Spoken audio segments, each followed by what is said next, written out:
ചെറുപ്പം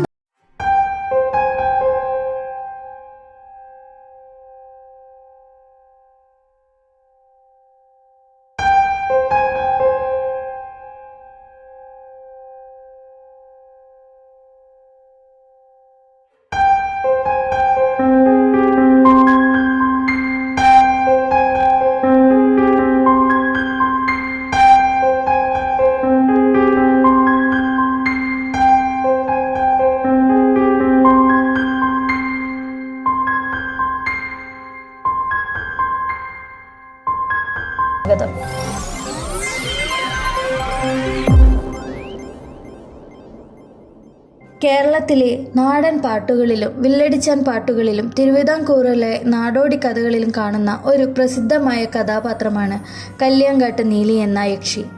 CV രാമൻപിള്ളിയുടെ ചരിത്രാഖ്യാതമായി മാറിയ മാർത്താണ്ഡവർമ്മയിലും നീലി എന്ന യക്ഷി കടന്നു വരുന്നുണ്ട്.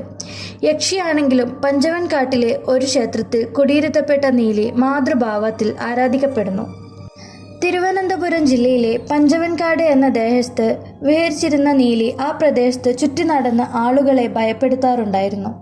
മുട്ടോളമെത്തുന്ന മുടിയും വിടർന്ന കണ്ണുകളും ആരെയും മയക്കുന്ന വശ്യ സൗന്ദര്യവും അന്നാട്ടിലെ ചെറുപ്പക്കാരെ വൃദ്ധരെയും ഒരുപോലെ മോഹിപ്പിച്ചു. സ്ത്രീലമ്പടന്മാരായ പുരുഷന്മാരെ വശീകരിച്ചു കൊണ്ടുപോയി മാറു പിളർന്ന് രക്തം ഊറ്റിക്കുടിക്കുന്ന ഉഗ്രരൂപമുള്ള യക്ഷിയായിരുന്നു നീലി. കൊല്ലുവർഷം 30കളിൽ പഴങ്ങന്നൂർ ദേശത്ത് വാണിരുന്ന ഒരു ദേവദാസിയായ കാർവേണിയുടെ പുത്രിയായിരുന്നു അല്ലി. സുന്ദരിയായ അവൾ അവിടെയുള്ള ശിവൻ കോവിലിലെ പൂജാരിയുമായി പ്രണയത്തിലായി. പിന്നീട് അവരുടെ വിവാഹവും നടന്നു. എന്നാൽ ദുർനടപ്പുകാരനായ നമ്പി പണം മോഹിച്ചാണ് അവളെ വിവാഹം ചെയ്തത്. മരുമകന്റെ ദുർനടപ്പിലും ധൂർത്തിലും മനം നൊന്ത് കാർവേണി നമ്പിയെ വീട്ടിൽ നിന്നും അടിച്ചു പുറത്താക്കി. ഇതറിഞ്ഞ അല്ലിയും അദ്ദേഹത്തോടൊപ്പം വീട് വിട്ടിറങ്ങി. വഴിമധ്യേ സ്വന്തം മടിയിൽ തലവെച്ചുറങ്ങിയ അല്ലിയെ ആഭരണങ്ങൾ മോഷ്ടിക്കാനായി നമ്പി തലയിൽ കല്ലുകൊണ്ടടിച്ചു കൊന്നു. അല്ലിയെ തിരക്കി വന്ന അനുജൻ അമ്പി ഈ രംഗം കണ്ട് തല തല്ലി മരിച്ചു. ഇവർ രണ്ടുപേരും പുനർജന്മമായി ചോളരാജാവിൻ്റെ കുട്ടികളായി നീലനും നീലിയും ജനിക്കുന്നു. തുടർന്ന് രാജ്യത്തിലുടനീളം ദുർനിമിത്തങ്ങൾ കാണപ്പെടുകയുണ്ടായി. പ്രധാനമായും അക്കാലത്ത് കന്നുകാലികൾ രാത്രിയിൽ നഷ്ടപ്പെടുകയുണ്ടായി. ഇതിനു കാരണം കുട്ടികളാണെന്ന് മനസ്സിലാക്കിയ ചോളരാജാവ് കുട്ടികളെ ചോളരാജ്യത്തിൻ്റെ തെക്കേ അതിർത്തിയിൽ നാഗർകോവിലിനു സമീപമുള്ള പഞ്ചവൻകാട്ടിൽ ഉപേക്ഷിച്ചു. അതിനു സമീപമായുള്ള പഴങ്ങന്നൂർ ഗ്രാമമായി പിന്നീട് കുട്ടികളുടെ വിഹാര കേന്ദ്രം. നാട്ടിലെ 70 ഊരാൺമക്കൾ ചേർന്ന് മാന്ത്രികനായ നാഗർകോവിൽ നമ്പിയെ വരുത്തി നീലനെ ആവാഹിച്ചു.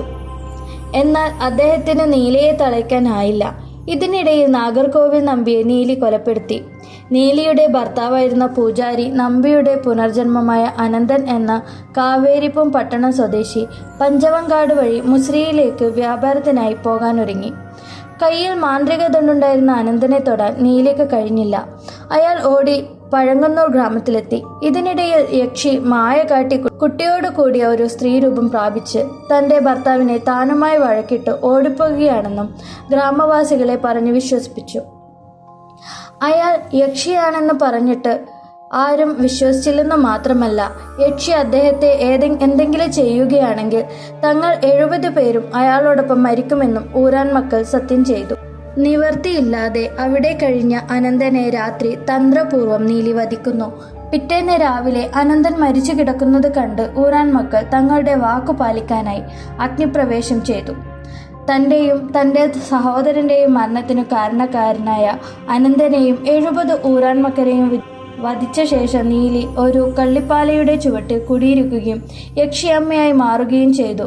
എന്നാൽ ഇതുപ്രകാരം യക്ഷി അടങ്ങിയില്ലെന്നും പിന്നീട് കടമറ്റത്തച്ഛൻ വന്നാണ് നീലിയെ തളച്ചതെന്നും മറ്റൊരു ഐതിഹ്യവും നിലവിലുണ്ട്. നമ്മൾ കേട്ടുമറന്ന കഥകളിൽ കൂടുതൽ നമ്മൾ കേട്ടത് കടമറ്റത്ത് കത്തനാരാണ് നീലിയെ തളച്ചതെന്നാണ്.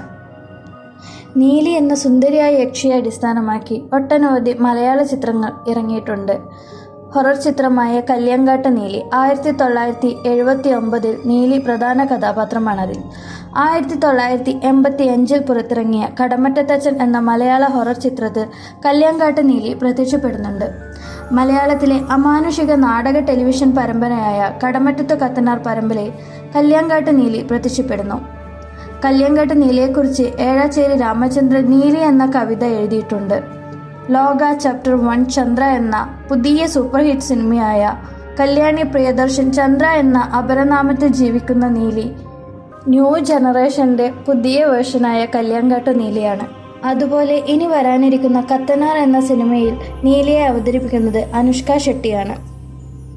ഇതാണ് ഞാൻ കേട്ടിട്ടുള്ള നീലിയുടെ കഥ. ഇതല്ലാതെ നിങ്ങൾക്കറിയുന്ന കഥയുണ്ടെങ്കിൽ കമൻറ്റ് ചെയ്യുക. അതുപോലെ തന്നെ അഭിപ്രായങ്ങളും നിർദ്ദേശങ്ങളും കമൻറ്റുകളായിട്ട് അറിയിക്കുക. ചാനൽ സബ്സ്ക്രൈബ് ചെയ്യുന്ന കാര്യം പരിഗണിക്കുക.